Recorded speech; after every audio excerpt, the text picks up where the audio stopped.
This is the NDSU Mechanical Engineering Senior Design Morphing Airfoil project by Rose Rubenstein, Samuel Pfaffe, Andrew Jones, Samuel Morrison, and Aaron Hardel, sponsored by the NDSU Mechanical Engineering Department with guidance from our mentor, Dr. Jordy.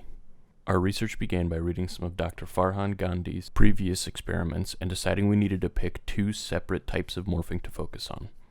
We also needed to decide on smart materials, and we chose nitinol wire and sheeting, as well as a piezoceramic actuator. Of the various types of airfoil morphing, we decided to focus on twist and camber, with 3 preliminary designs that we started to work from.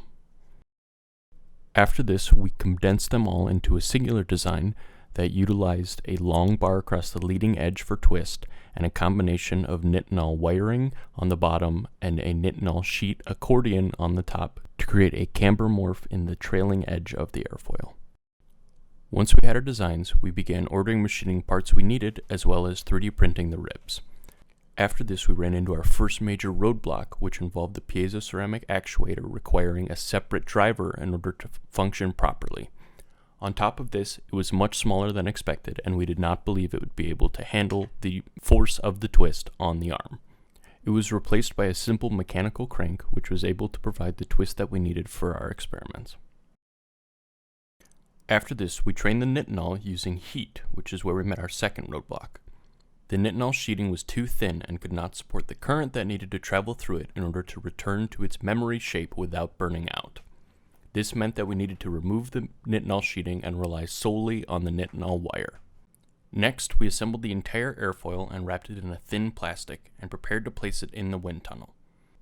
The tunnel has a back panel designed to be interchangeable with the base plates for different airfoils, and we placed ours into position to be tested using a thin oil spray, high-speed camera, and laser lighting to attempt to see the particle separation around the airfoil.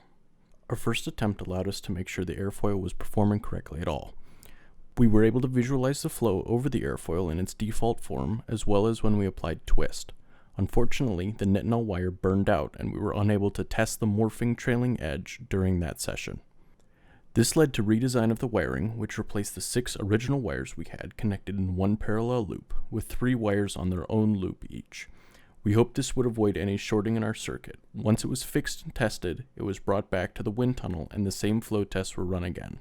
The overall goal for the project was to create a morphing airfoil based on the Boeing VR-12 that performed just as well as the original during morphing.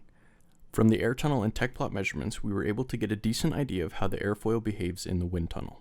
We can see based on the colors in the plot that the air shows little separation along the leading edge, but as soon as the air reaches the gap between the ribs and the trailing edge, the air begins to separate and lift decreases. This goes to show that our design worked, but required more modifications to perform at an acceptable level, such as a more sturdy wrap and a closed gap between the ribs and trailing edge.